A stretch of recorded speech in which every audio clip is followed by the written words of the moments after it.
Oh, wow. Yeah, That's a beautiful name. some people think it's like a tribal name or a cultural thing, and it's honestly just a made up thing. Nice. A very nice name. How do So you you, how do you uh, pronounce your last name? Sorry. so my last name is Kaboub. It's Kaboul. yeah, it's a North African name. I love it. I love it. I didn't want to butcher your name, so I wanted to make sure I got it Yeah. right. So tell me, what do you do?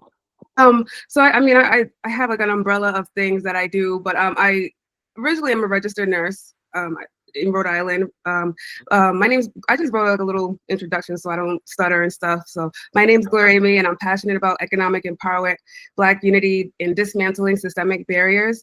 I also have a background as a registered nurse, but my work extends into activism, community organizing, and economic development. And I founded Visiontoaction, a nonprofit focused on protecting, uplifting Black communities, and I'm actively working on initiatives like the Black Wall Street Currency Fund. Mhm. It's very early in that, to promote economic independence. And I'm also an author writing books that challenge systemic oppression and empower the Black community with knowledge and solutions. And beyond that, I'm exploring investments and development opportunities in Africa, particularly in Ghana, with the goal of building critical thinking skills and economic hubs.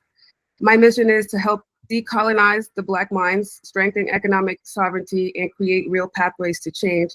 And that's why I'm so excited for this conversation with you, Dr. Kaboub, because your work aligns so strongly with the vision that I have, and I look forward to learning from your insights. Thank you. Well, that's wonderful. Yeah. So I was away from teaching. So I'm originally from Tunisia, and I been teaching here at Denison University in Ohio since 2008, basically.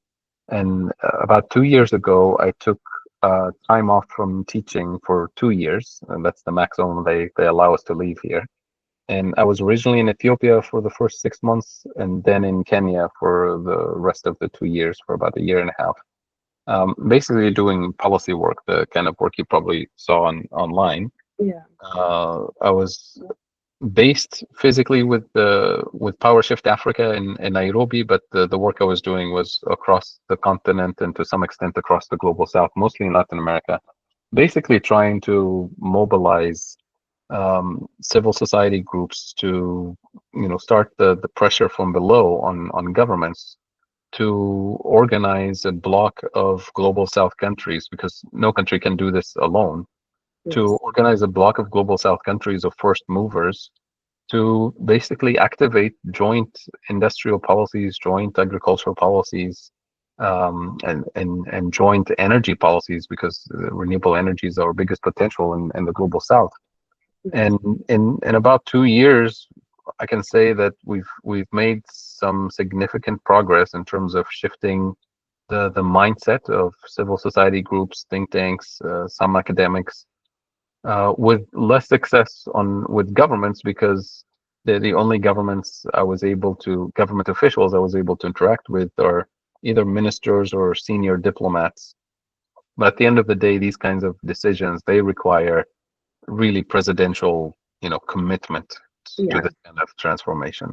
So now I'm back to teaching here in Ohio, and I'm working on, trying to continue the work that I was doing the last 2 years, but not so much in person and traveling and going to meetings, but writing the stuff that I didn't have enough time to write the last 2 years, especially this idea of the bargain of the century. So I'm trying to produce it into a small booklet that's kind of a manifesto to inspire people and to use it as an entry point for conversations with hopefully presidents on the African continent who are Yes. willing to act and think differently, and to think with and act with courage. So that's the idea. We're hoping to translate it also into different languages so that it's accessible to everybody. Yeah. The African continent has thousands of languages, and that's like a big barrier of coming together in Africa. Um, Yeah. Yeah, so that's really smart. I'm also trying to work on books too, and I'm keeping in mind of that there's different age groups and making sure that it's at a easier reading level, because here in America the average reading level is a 6th grade reading level, which is crazy. But, you know, some things I realize go in one ear and out the other. And so my goal is to try to find a different way of approaching this, to reach out to people that normally don't really care about economics or politics or things that are going on globally, and give it to them in a more, not a modernized ways, but just a more defined way. You know, growing up and having friends and seeing the disconnect that they have, that they don't care to know, they don't want to know. And I tell them about stuff and they're like, oh wow, like, you know. So I'm just trying to find different approaches of bringing the message to them. And talking to you is great. I listened to a few of your YouTube videos that you did, that you talked about the African continent and how we can have what is it called, economic sovereignty. And I wrote down a bunch of questions, Sure. But I want to give you a proper introduction. Okay, so I want to just give you a proper introduction to my audience. So welcome everyone to this exclusive podcast interview with Fadhel Kaboub, a distinguished economist, researcher, and advocate for economic sovereignty. Dr. Kaboub is widely recognized for his groundbreaking work on monetary policy, economic justice, and sustainable development, particularly in the context of Africa and the Global South.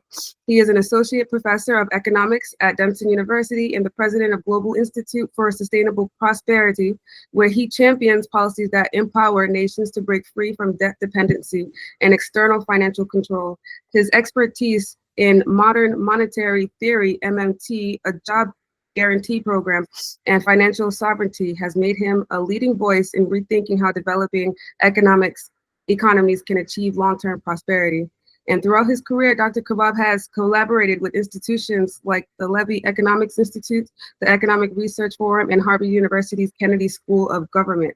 His research has been published in prestigious economic journals, and he frequently speaks on international platforms, challenging conventional economic policies that often hinder African and post-colonial nations from realizing their full potential. In this conversation, we'll deep into his insights on economic sovereignty, the role of the African diaspora breaking free from neocolonial financial systems, and the urgent need for Africa to reclaim control over its resources and policies. And we'll also discuss how we as individuals and communities can actively contribute to this moment. So this is a conversation that you don't want to miss. So let's get started. So yes, thank you, Fadhel Kaboub. I just wanted to give you a proper introduction and a background story on you. So number one, economic sovereignty in Africa's future. Number one, what are the biggest obstacles preventing African nations from achieving true economic sovereignty? So the economic sovereignty, the kind of the popular understanding is that it gives you economic independence as a country to prioritize strategic investments that actually improve quality of life for your people. And when you're a colonized country, you don't have that sovereignty. You don't have the economic and monetary sovereignty to decide for yourself what's good for your people. So it's important for us to recognize that economic sovereignty, the lack of economic sovereignty, is the result or the legacy of colonial structures that persist to this day. And in the African continent, we have some unfinished business. That is the business of decolonizing economic structures. So one can summarize these colonial economic structures in 3 basic points. Number one, we were supposed to be the place for cheap raw materials for the industrialized world during colonial times, and that is still the case to this day. Number two, we're supposed to be the consumers of technologies and industrial output from the former colonial powers, and we still play that role to this day. And number three, and most importantly, we're supposed to be the place where obsolete technologies, assembly line manufacturing that is no longer needed in the industrialized world is outsourced to us under the label of development, job creation, partnership, and all of that. But effectively, what it does is that it permanently locks us at the bottom of the global value chain, at the bottom of the hierarchy, and that is still the role we play to this day. So to summarize, we have colonial structures that persist to this day. And we have to remember that colonialism was not a system that was designed for justice or democracy or development or human rights. So why do we today expect the same structures that were designed to be extractive, abusive, violent, hierarchical? Why do we expect those same structures somehow to produce justice or development or human rights or democracy? So that's why I always say we can't really move forward without decolonizing economic structures. We can't democratize, we can't decarbonize, we can't de-dollarize unless we engage in this unfinished business of structural decolonization of our economies. Yes, I absolutely agree. And it's like, it's such an old playbook. Like, why is it still active today? Why hasn't it been updated or redefined? And the fact that it doesn't really benefit Africa in any way, it really makes me question, why do they still, abide by these policies that clearly hasn't helped them in such a long time, which is very sad. I'm trying to be a voice for Black Americans to start connecting back with Africa, because if we paid more attention to what was going on over there, we can have an impact. We really could be doing something on a big scale, instead of like just arguing about politics here and acting completely disconnected to Africa and Africa's struggles, because we're all the same. We were from there. We were brought here forcefully, and we need to get back right over there. And it starts with figuring out what's the core issue here, and it, like you said, these policies that are in place have been there for a long time and were designed to keep Africa a consumer and cheap labor workers. So it's very true. So how can African countries? Sorry, can I? We were talking about what was preventing African nations from achieving true economic sovereignty, and I think you answered that.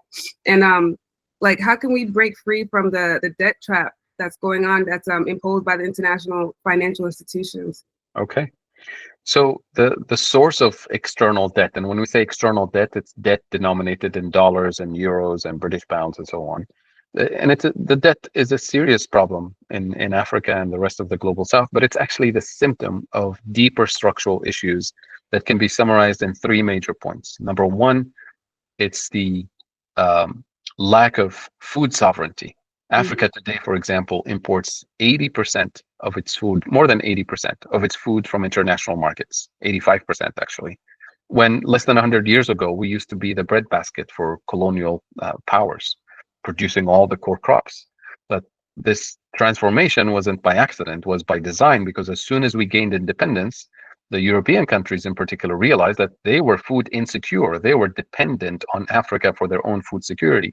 So they scrambled very quickly and introduced the European Common Agricultural Policy, which is a system of agricultural subsidies to support their own farmers to produce the core crops, wheat, barley, corn, rice, and so on, soybean, and so on.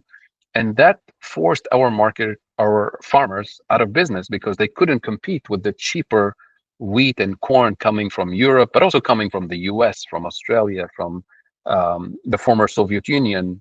All of these major economic blocs started heavy agricultural subsidies, and they forced our farmers into switching to produce what we call cash crops for exports: coffee, tea, tobacco, the leafy greens, the tropical fruits, and so on. And that gave us a sense, quote unquote, a sense of food security, but not food sovereignty. Because now it's about securing the caloric nutrition of your people by exporting those cash crops at prices that you don't control, and then importing the core crops that you need. And that is one of the major sources of external debt. Number two, it's energy deficits. And when I say energy deficits, it includes our biggest oil exporters on the continent, like Nigeria, for example, like Angola. These are countries that are heavily dependent on a system whereby they export crude oil, the cheaper version, and then they import the more expensive refined petrochemicals like gasoline, kerosene, and all the petrochemicals that you need for manufacturing and things like that. So that means you're always in a structural trap, because we've always been denied, in the old energy system, denied access to the technology to look for oil, to drill for oil, and to refine oil. And today, in the new energy system that we're trying to build, we're also denied access to the manufacturing technology to deploy renewables, for example. So that's a second structural trap, and that's a second major source of external debt. And then finally, the third major source of external debt is the kind of manufacturing base that we were allowed to have, is the kind that forces us into specializing in manufacturing low value added content. So we have to import the machines. We have to import the intermediate components to be assembled with low cost labor. We have to import the fuel to power the factories for those assembly line manufacturing units. And we even have to import the packaging. So we end up with a manufacturing base that exports low value added content. And what we import is high value added content. So you can double, triple, quadruple even your exports. You're always locked at the bottom of the value chain. You're always in that structural trap. So you have these three structural deficits on food, on energy, on manufacturing value added, and you basically have a trade deficit year after year, decade after decade. And any country facing a trade deficit, the value of its currency will weaken relative to the dollar, relative to the euro. And with the weaker currency, anything I need to import the next morning, food, fuel, medicine, I have to import it now because my currency is weak. I import it at a higher price. So we literally import inflation in the most sensitive areas of our economy, food, fuel, medicine. So that immediately forces our governments into a defensive position, trying to protect the most vulnerable as much as possible. So what do? We subsidize food, we subsidize fuel, we subsidize medicine as much as possible. And of course, it's unsustainable to do this for decades, but we also ask our central bankers to try to strengthen the exchange rate, to stabilize the exchange rate, to defend the exchange rate. And the way they do it is by borrowing more dollars and therefore feeding into this vicious cycle of external debt. And once the lenders are in charge, then they now impose conditionalities on you to say, look, we'll lend you dollars, but you have to provide some guarantees.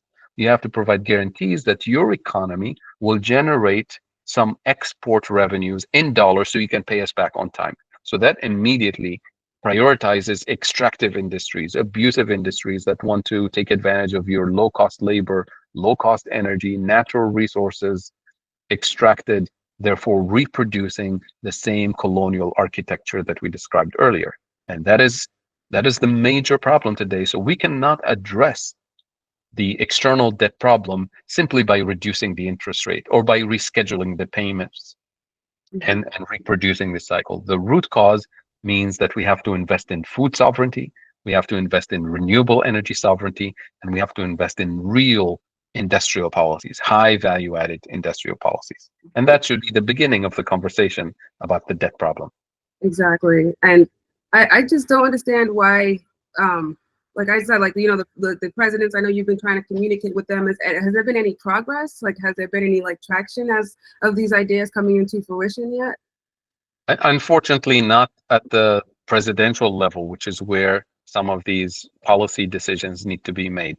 Uh, diplomats don't have the political mandate to change policy.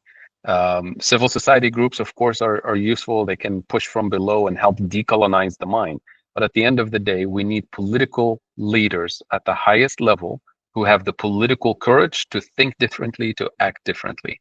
And those are a scarce commodity these days. Unfortunately, we had leaders early in the decolonization and the early days of independence. We had leaders who really understood the unfinished business that needed to be done to decolonize economic structures.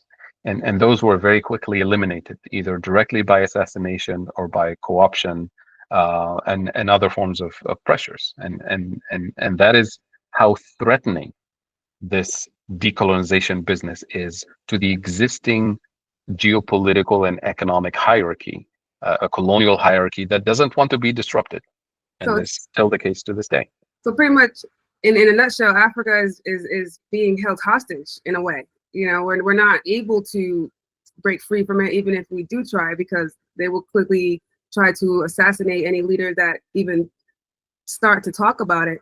And I don't understand, like, you know, like there's like a big like up and coming message that like it's not, you know, you can kill the man, but you can't kill the message. And I feel like as Africa as a one unit needs to be on board with completely, you know, getting rid of imperialism in their government, you know, because like Africa is the richest continent. They have everything there, the minerals, the oil, the energy, the crops, the agriculture. Why don't they just simply just make more jobs in these sectors and sell to themselves? Yeah, so when it comes to, for example, industrialization, the tricky part in the African continent is the following, is that as a continent, we are the size of China, the size of India, which means we have what economists call economies of scale, which means we can actually industrialize and produce large volumes because we have a large internal market as a continent, not country by country. So that's a good thing. The second important thing is that we have the youngest labor force on the planet, and that's a huge potential and opportunity. And number three, we have all the critical minerals needed for the high-tech revolution to manufacture and deploy renewable energy infrastructure, clean transportation infrastructure, clean cooking infrastructure, all the building blocks of development. We have the materials for it, actually, on the continent. What is lacking is, number one, the political unity to do this on a continental scale, not country by country. Because if you try to industrialize on a country level, small scale, you end up manufacturing a small component in somebody else's industrial policy, which is what we've been doing for decades. But to get real industrialization, you need political commitment at the highest level to do at least regional joint industrial policies. So that's number one, political commitment and understanding on the continent. Number two is access to what I call the life-saving technologies to allow us to leapfrog into immediately manufacturing and deploying the building blocks of development. Technologies that exist everywhere on this planet, in the US, in Europe, in Japan, in China, but technologies that have been intentionally withheld from the continent, from the global south in general, because unleashing the potential of the African continent in terms of real industrialization and development and energy production, for example, will completely disrupt the colonial hierarchy that we described earlier. And Africa is locked at the bottom of that hierarchy. So, of course, when we go into these multilateral negotiations about debt, about development, about climate, about all of this stuff, what we get is a huge menu of different options of what I call tranquilizing drugs, of gradualism, incrementalism, false solutions, and dangerous distractions, all of which designed not to unleash the real development and industrialization potential of the continent. So that is a reality we have to, acknowledge and then strategize and figure out how do we twist the arms of the existing system that is intentionally withholding real development opportunities, intentionally withholding access to financing and technologies to unleash this potential.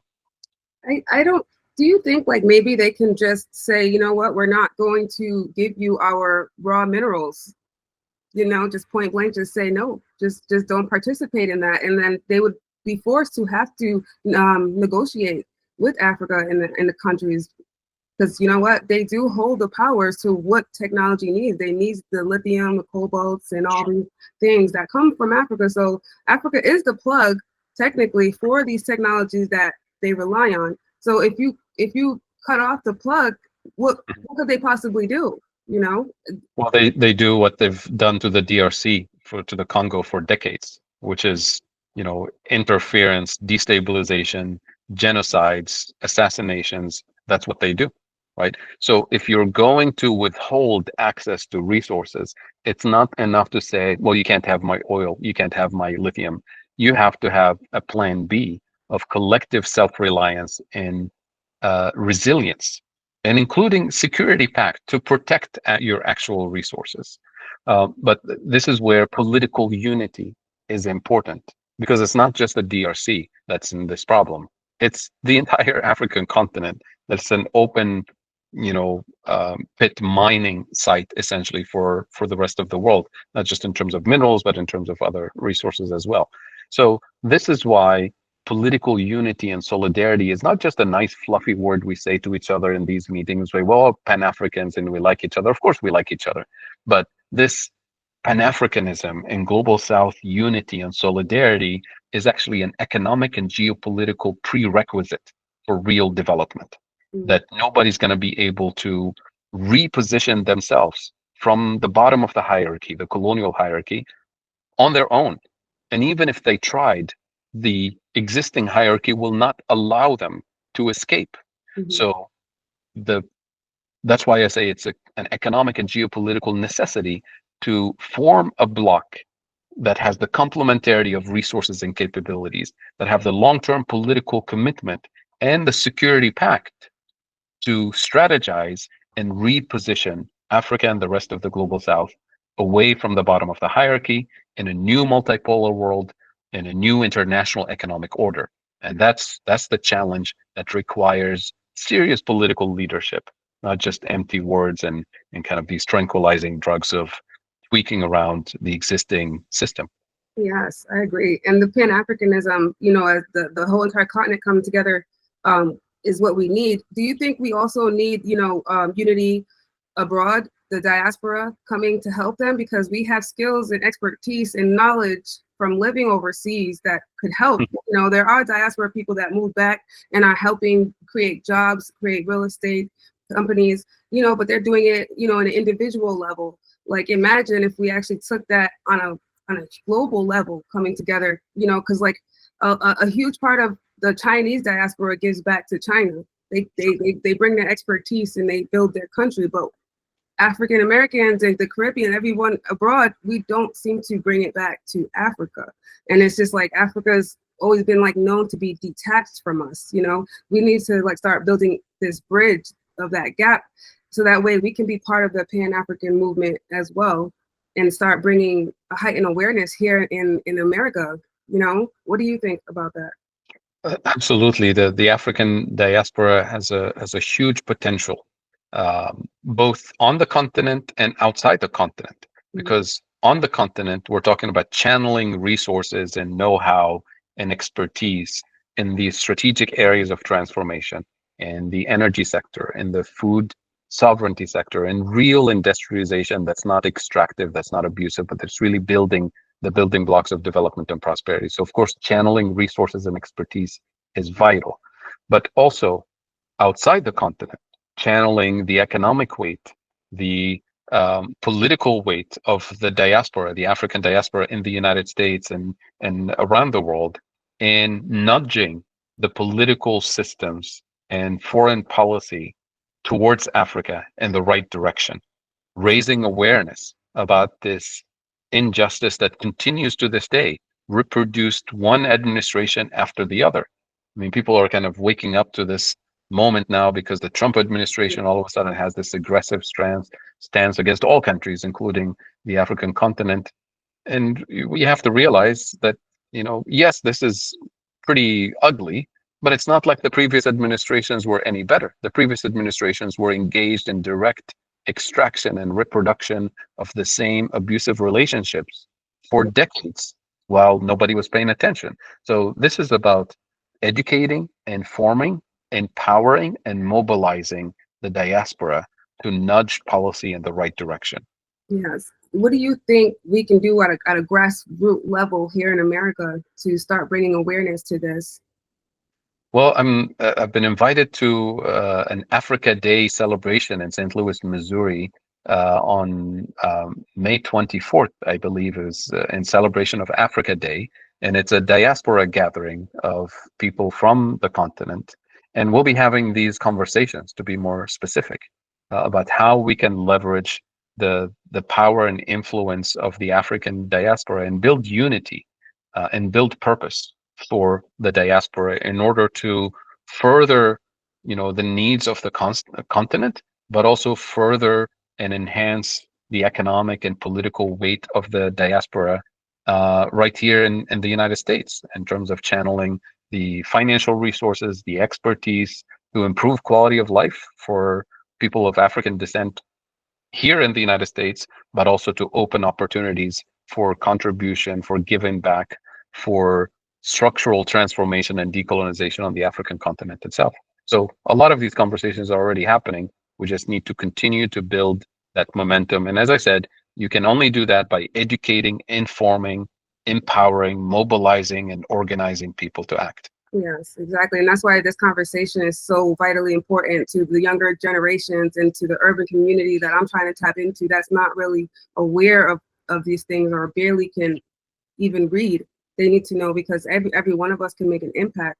So you say like do you think that we need to get the government involved, or could we just start actively doing something, together on a nationwide scale? Like this is a time where like the Trump administration is attacking every group, but it's very obvious that he's attacking the Black Americans here. And our history has just always been for fighting for basic rights, basic this, basic that we never took the time to realize that our homeland is being just violated. You know, this is technically a human rights violation that they would, you know, destabilize a whole continent for their own benefit. You know, and we are the ones that are keeping the United States afloat. You know, by the military and the economy and the jobs and the inventions that we contribute here, and in turn they go and they sabotage our homeland. You know, it's sad. I want to be a part of that event. I hope there's like more of those coming. Mm-hmm. I don't know. I'm a free thinker. I was like thinking maybe like we could start like a blockchain donation.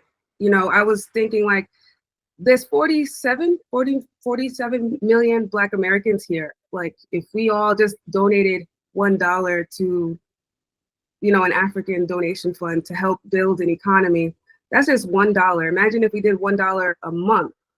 You know, we could transform Africa without the need for any you know, the global banks or anything. Just by our donations we could be giving them, so that they don't have to be dependent on banks and other foreign countries that don't have their best interest in mind. What do you think? Absolutely. I mean, mobilizing resources from individuals can be transformative, but the key is in where do you channel those investments, those donations. So channeling them in areas that are extractive will backfire, of course, and will not serve the needs of the continent.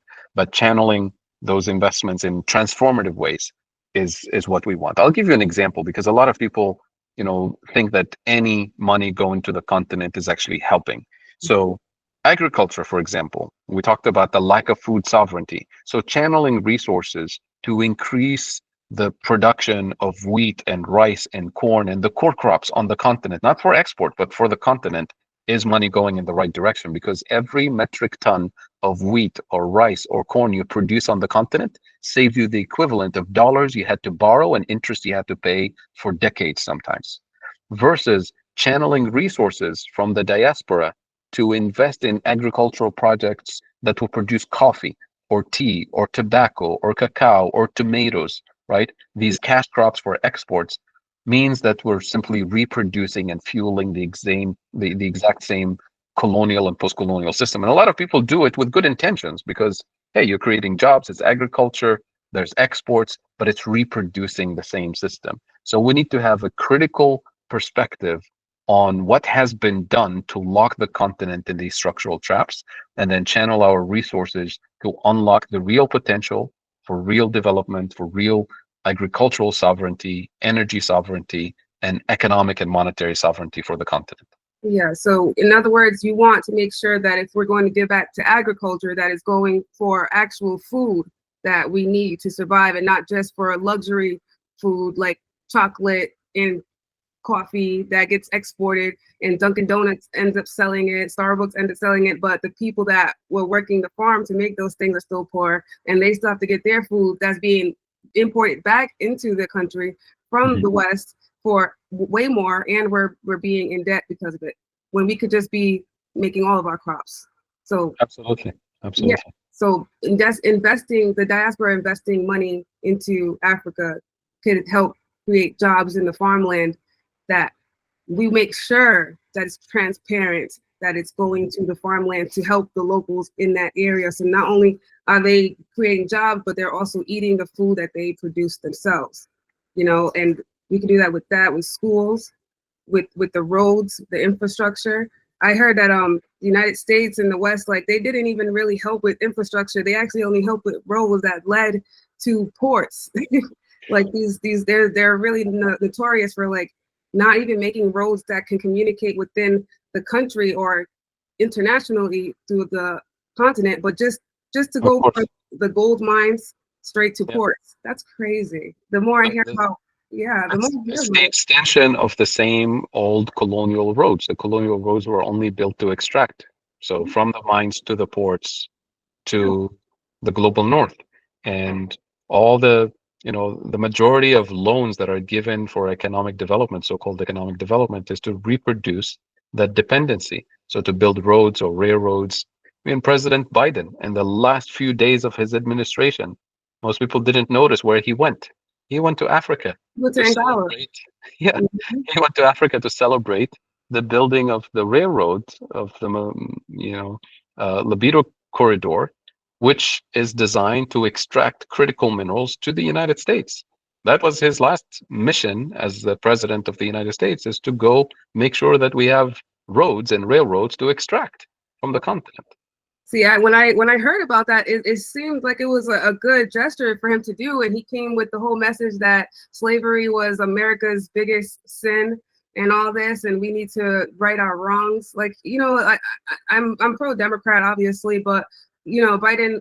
It doesn't matter if it's Democrat or Republican; they're still doing Africa wrong. That's for sure. Even when Obama, a black man, was president, I heard things that weren't really that good, as far as like he could have been the moment that he could have uplifted his homeland, our homeland. But I mean, I don't know. It just like Africa's being held hostage, people in government being held hostage from speaking the truth. It's like we're gonna have to navigate our way through this without the government being involved. And yeah, now like Trump, with him trying to get rid of USAID, is now we're not getting food and medicine over there. How do you think that's going to affect Africa? Well, it is painful, of course, to see this abrupt interruption of the flow of aid that is going in vital areas related to health, especially in education. But it's also a wake-up call for the African continent and its leadership to recognize that we have the richest continent on the planet that is being abused for centuries now, and we do have the economies of scale to industrialize collectively. We have all the resources that we need for real development and prosperity. We have the youngest labor force on the planet.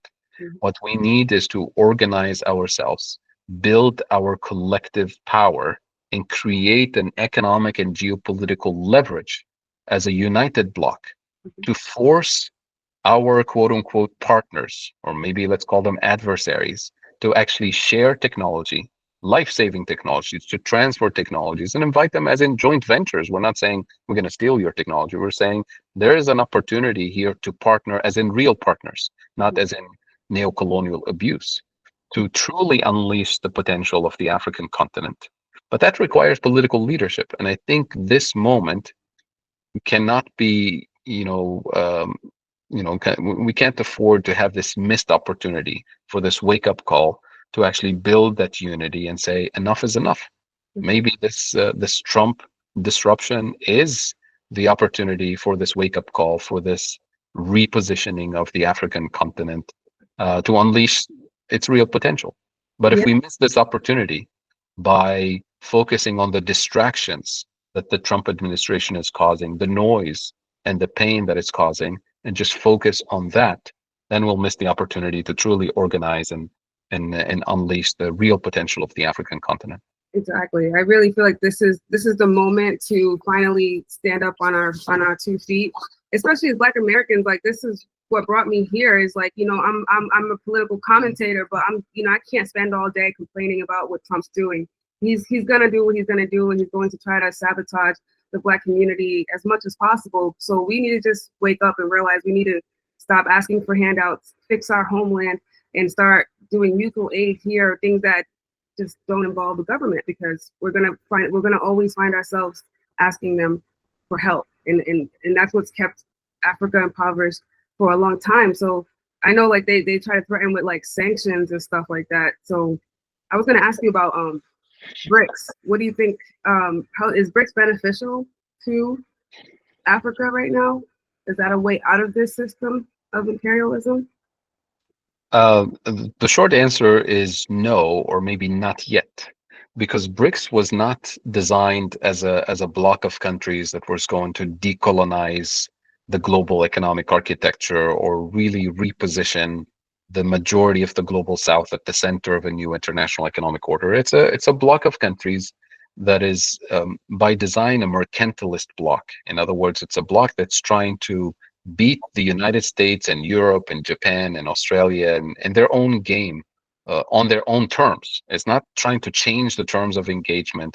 I mean, it does have some relevance in terms of putting forward an alternative model of development, an alternative bloc in terms of its economic weight and geopolitical weight, but it doesn't have the true decolonization mindset that we need. And that's why I don't think BRICS, under its current setting, can do what we were describing earlier for the African continent.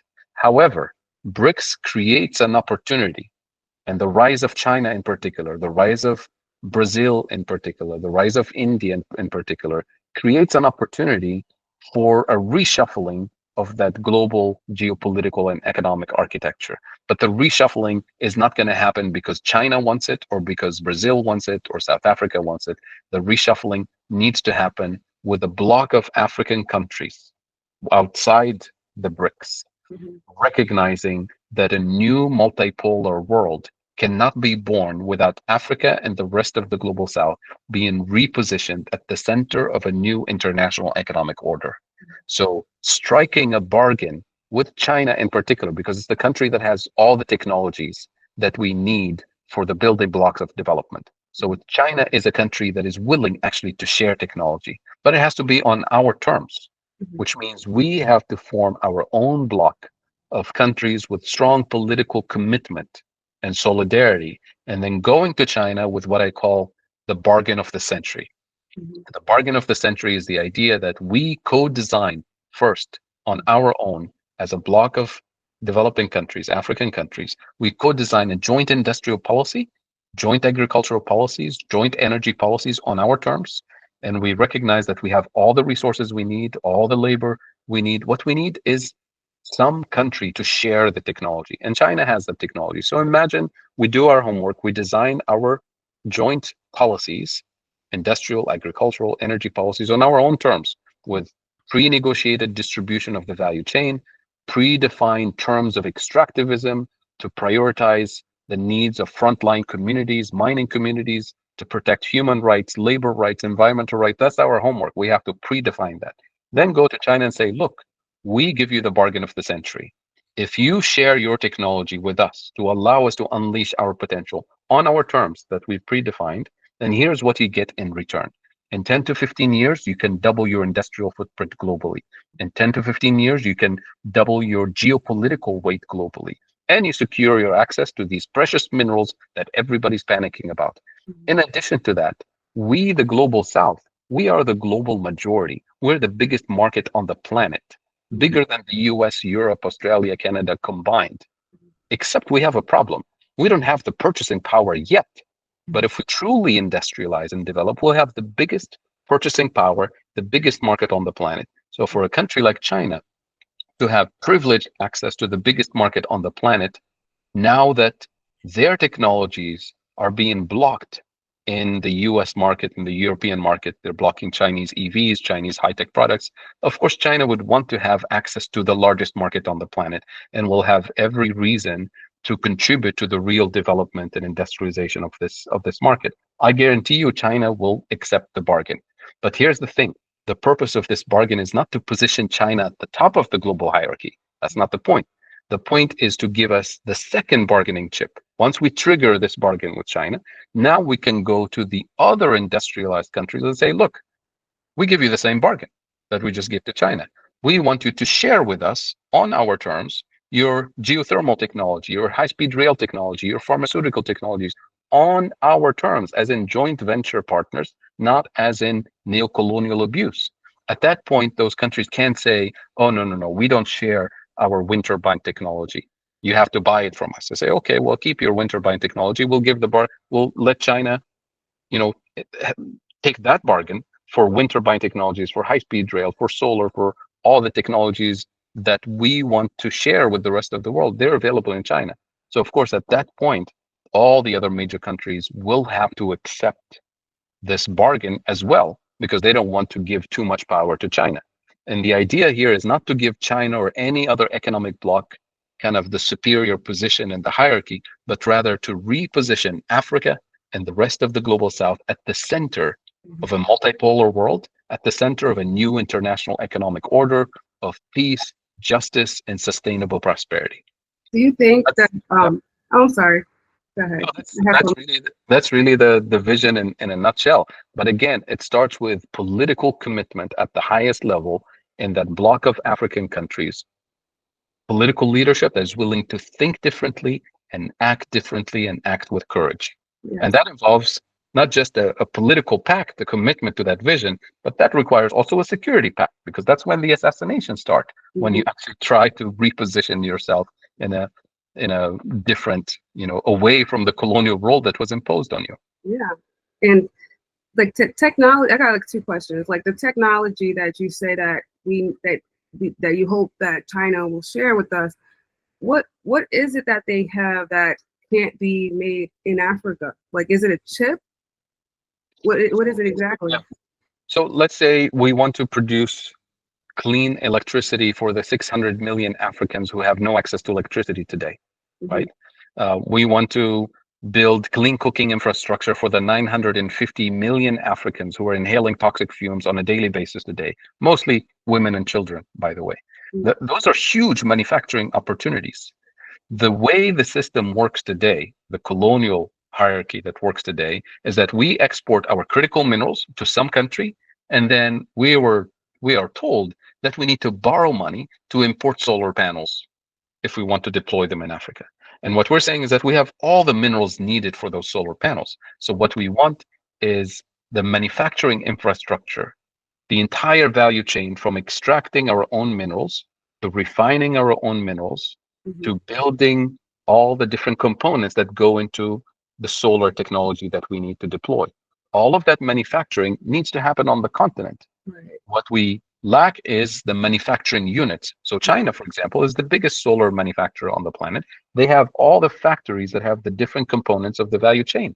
What we're offering China is a joint venture opportunity where we have the labor, we have the resources, we just want to replicate those factories on the continent and start deploying the manufactured product for use on the continent. We do that for solar, for geothermal, for wind turbine technology, for high-speed rail technology to build the logistical infrastructure of development and prosperity, all the different manufacturing units that we want to replicate, not to produce for exports, but to produce for deployment on the continent. All of those are available in China and Germany and Europe and the United States. They're available. So we can invite real partners to replicate their value chain. And it's a business. It's a win-win for both sides. But this is transformative development, real industrialization. So like, that's, yeah. Sorry, I'm so sorry. It has That's what needs to happen, but it needs strategic thinking and commitment at the highest level so that we negotiate with China, with Europe, with Japan, with the US on these terms. We have to define the terms of development. Yes. And I don't know if you've heard of Burkina Faso, but I'm very interested in them. It seems like they've been having like somewhat of a revolution right now. They have a new president, Ibrahim Traoré, and he's pretty much kicked out France and the soldiers and got rid of their debt. And now he's building plants. Industrialization revolution is happening right now in Burkina Faso, where they're making their own stuff. They're making their own farms now, their own detergent. They're backing their money with their gold that has been historically taken out of their country to profit France. So is that like a step in the right direction that they're doing? Absolutely. What Burkina Faso is doing is we need 54 Burkina Fasos yeah, we on do. the continent. So what Burkina Faso is definitely a step in the right direction with the right intentions and commitment. But it's an uphill battle. Burkina Faso is a relatively small country with a small economic and geopolitical weight.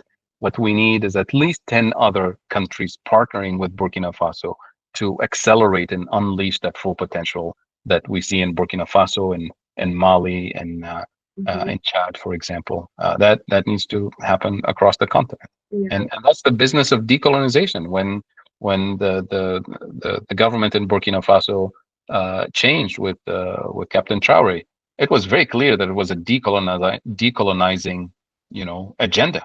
Yeah. Right? And it's an uphill battle, but it's doable. We can see that it can be done. Yeah, I heard other African countries are taking notice to see how like he's creating jobs overnight. Like it's been only like 2 years since he's been in office, and like they have created so many jobs. I think they're even making electric cars now. Yep. They've made solar panels. They're investing in the hospitals over there. So Sure. it's like he's doing all this without any interferences from France or the West. So it's like it's He's not the first president in Burkina Faso to attempt this. yeah. Thomas Sankara was assassinated ultimately for doing exactly the same thing. So I pray for that man. God bless him. I feel like he's giving us all hope. You know, I think that this new generation is tired of seeing Africa live this way, and he's like, I think, the youngest president as well. So it's good to have like a fresh mind that is not scared. You know, because if we keep being afraid of getting assassinated, we're not gonna see unity. So I'm really happy about that. Do you think that France? I see that France has like a really big influence over Africa. The more I've been reading into it, I didn't realize how colonized Africa is by France. Just little old France controls this a big majority of Africa. Well, there are actually 14 African countries, including Burkina Faso, actually, that to this day use the old French colonial currency that France controls to this day. So when we talk about the unfinished business of decolonizing our economies, the French CFA zone, it's a group of 14 African countries that use the colonial currency to this day, with the French treasury controlling their monetary sovereignty actually to this day, with 50% of export revenues from those countries that use the colonial currency to this day. 50% of their export revenues are actually held in France at the French treasury.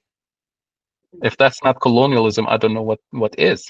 Yeah, this should be breaking news. Like this should be things that we should be protesting for. Like these are real human rights violations, you know?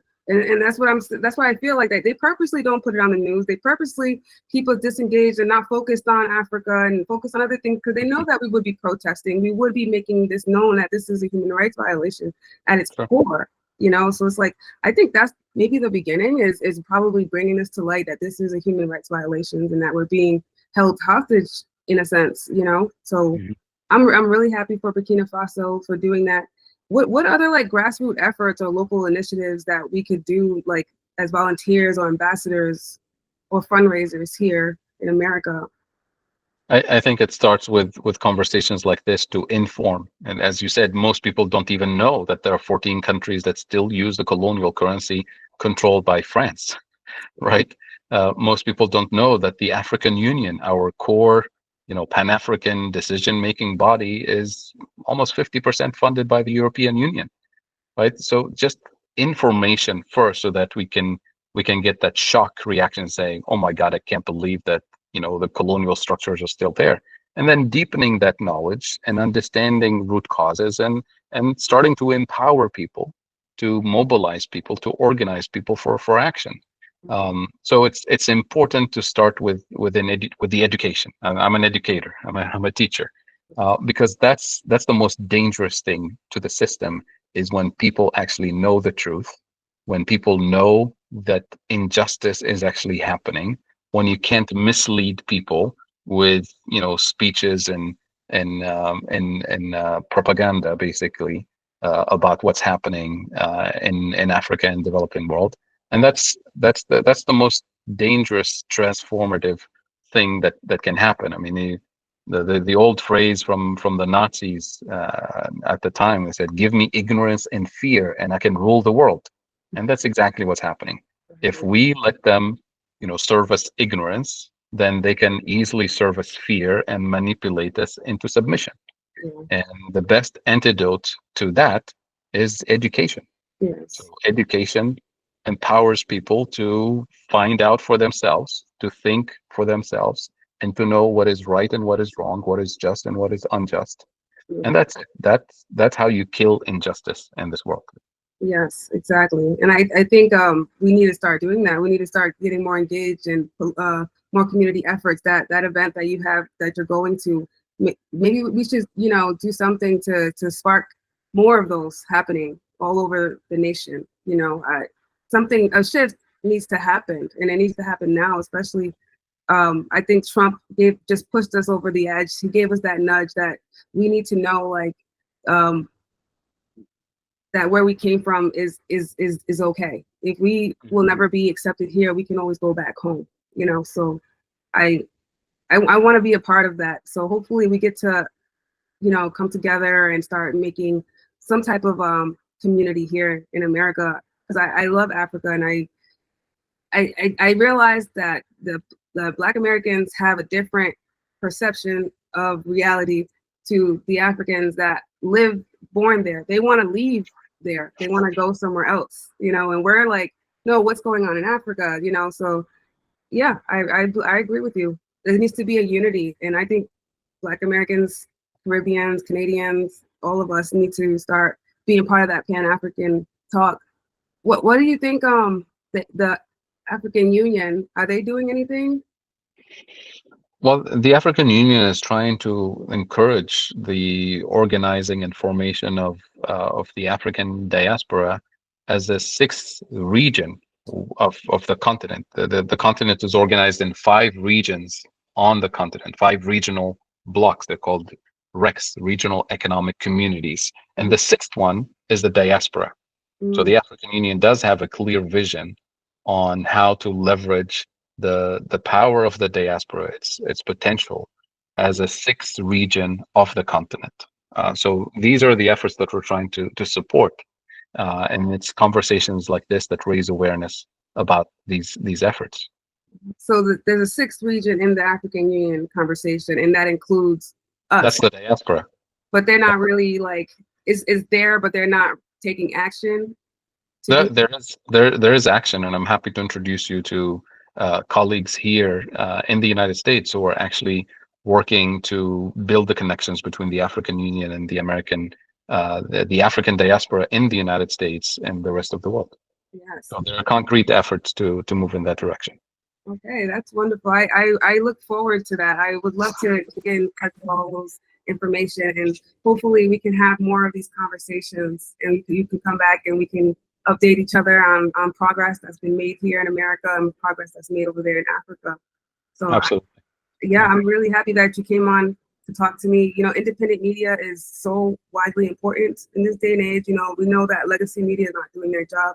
They're definitely not going to do their job when it comes to talking about Africa, because they know that if Africa rises, everybody's going to have to answer to Africa for what they want, and they don't want that. They do not want us realizing the real power that we have as a collective. So independent media and content creators like me and educators like you coming together is, I think, the start of something big. So I'm really happy that we got to talk to you today. Thank you. Thank you. Thank you for hosting this conversation. It's my pleasure. It was my pleasure. Pleasure is all mine. Thank you, Dr. Kaboub. I really appreciate it, and hopefully we can do another one maybe in a month or so. And if you can send me the links to the events, I will gladly be there.